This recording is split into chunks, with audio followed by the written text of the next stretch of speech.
Throughout history, we see many urban legends, myths and supernatural tales weaved in amongst the more accepted parts of our past. This particular strange tale takes place in France, with a military mastermind who transformed the entire era, striking fear into the heart of his enemies, both abroad and within, Napoleon Bonaparte. But a strange tale, rarely discussed in English-speaking countries, takes place in these turbulent times, supported by high-ranking documented accounts from within Napoleon's inner circle, all referencing a mysterious figure referred to as the Red Man, the Little Red Man, or the Red Spectre. In this video, we explore this mysterious figure and wade through the facts and fictions to uncover the truth.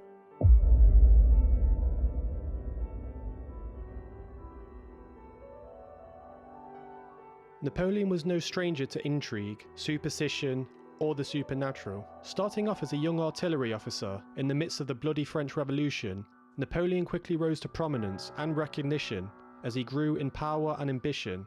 He yearned to discover and unfold life's mysteries and legends. We see this during the campaign in Egypt, undertaken to perform a blow to the British Navy in the region, where he writes about the mysteries of the pyramids and the pharaohs. He brought with him a small retinue of surveyors, technicians, astronomers, archaeologists, and engineers, who actually drew up and measured the pyramids, releasing their findings in several publications at the time. During his stay in Giza, allegedly claims he spent a night in one, alone but with a single candle, in the Chamber of Kings. When he came out the next morning silent, shaken and dissettled, giving no answer to his junior officer, who asked if he was okay.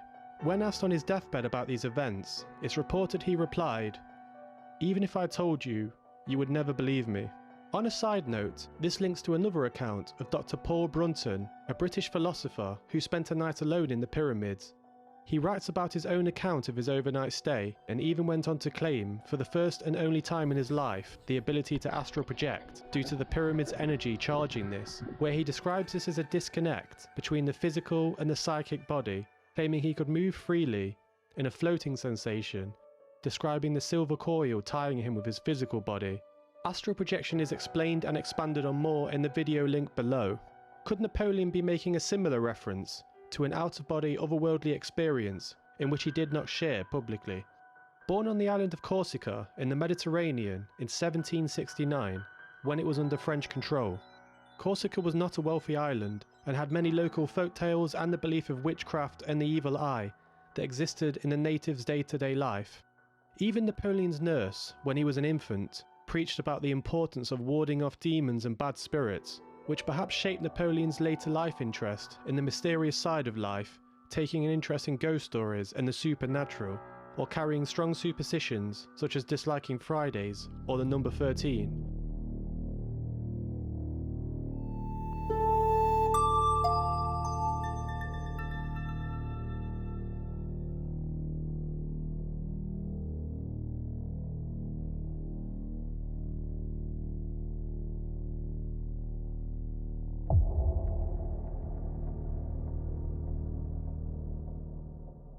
Whilst researching this case, most of the sources were mainly in the French language, and there are existing vague references and historical mentions of this shady character, long before any direct references from Napoleon's inner circle.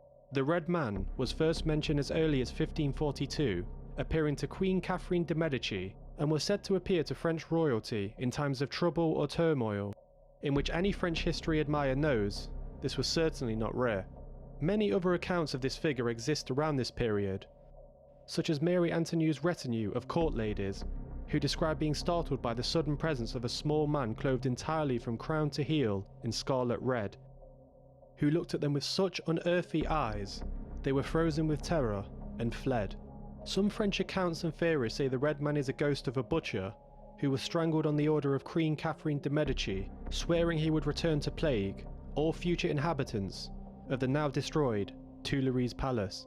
Mademoiselle Lenormand, the inventor of the tarot cards, visited the Tuileries Palace, who made reference to a little red man who sat behind Napoleon's armchair in her memoirs.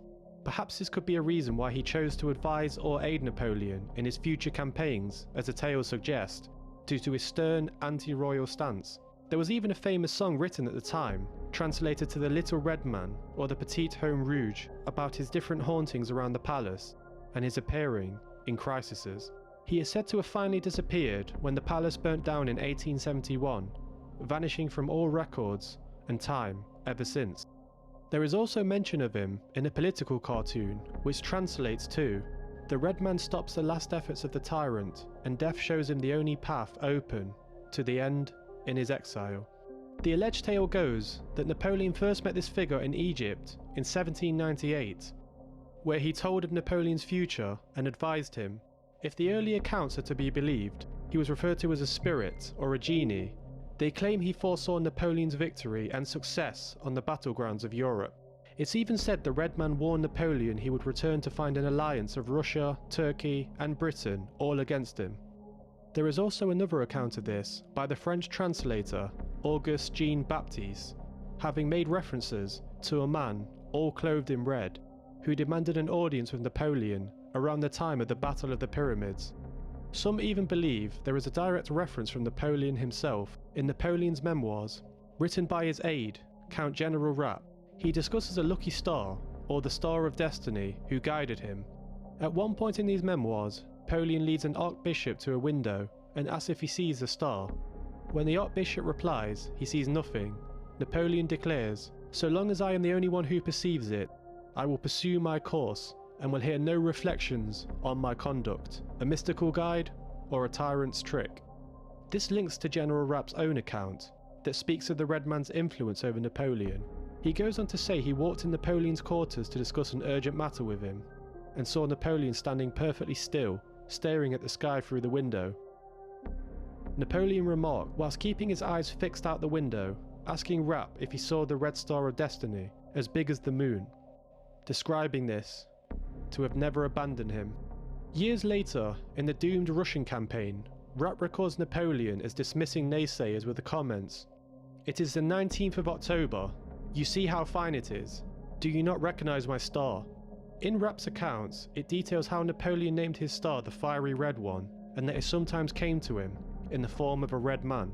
Perhaps the most famous and direct account of the Red Man comes from another close member of Napoleon's inner circle, the Councillor of State, Louis Count Mole. He reported he witnessed conversations with Napoleon and the Red Man in 1814. He describes how a tall man dressed all in blood red approached him, telling him, "Tell him it is the Red Man who wants him. He will admit me, as I must speak to him." Mole was reluctant but intimidated by the figure's aura, relaying this message, in which Napoleon replied, "Let him in." Mole listened through the doors, hearing, "This is my third appearance before you. The first we met in Egypt, at the Battle of the Pyramids. The second, after the Battle of Wagram. Then I granted you 4 years more, to terminate the conquest of Europe, or to make a general peace. If you did not perform one of those two things, I would withdraw my protection from you. Now I have come, for the third and last time, to warn you that you have now 3 months to complete the execution of your designs, or to comply with the proposals of peace. If you do not achieve the one, or accede to the other, all will be over with you. So remember it well." Mole's account went on to mention the Red Man insisting on their contract before leaving Napoleon, furious and alone. Sadly, this advice was not followed, and in 1812 Napoleon marched on Russia with 500,000 men, named the Grande Armée, with supply lines were broken as the Russians retreated and had a scorched earth policy, destroying all the crops, food and even the city of Moscow, starving the French whilst the infamous Russian winter crept in. Sadly, these series of events were repeated more recently with another dictator during World War II. It was the ill-fated Russian campaign that saw his military power crumble and his refusal to negotiate with the remaining European powers, just as it was claimed when he was warned. The campaign led to his eventual defeat and exile.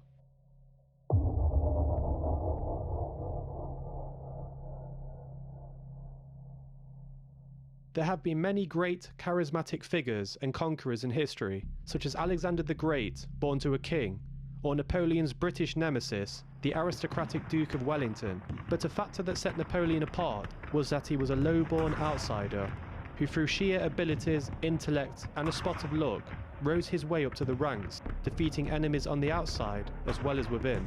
This adds to his extraordinary achievements and the legend that encapsulates him. Having been hailed as a hero of the people or a warmongering dictator, whatever your thoughts, his life and achievements stand the test of time and continue to inspire people today. The tale of the Red Man now only exists in the pages of accounts from figures and faded from whispers of days long past. Who can say what this apparition was, or indeed if this was real? Despite the numerous accounts, sightings and reports through history, the skeptics say this was simply just a tool to elevate Napoleon's success or tie it in with his already mythical life.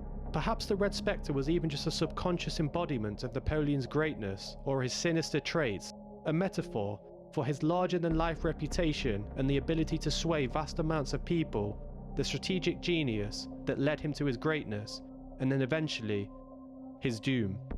It was the Irish playwright George Bernard Shaw who remarked, "Napoleon was truly a great man in every sense, but most importantly, it would have been better if he had never been born, due to the hundreds of thousands of lives lost in his campaigns, both soldiers and civilians, and the strife that followed France and all the other countries that the tricolour flag appeared in, with both soldiers and civilians, and the civil strife that followed France and all the other countries the tricolour flag appeared out of the midst in." Let me know in the comments if you believe the accounts of the Red Man, or Napoleon's lucky star he makes references to. Please like and share if you enjoyed this video, as this will help immensely. And don't forget to subscribe, as this will really help the channel grow. This is Blue Moon, Mysteries Explained.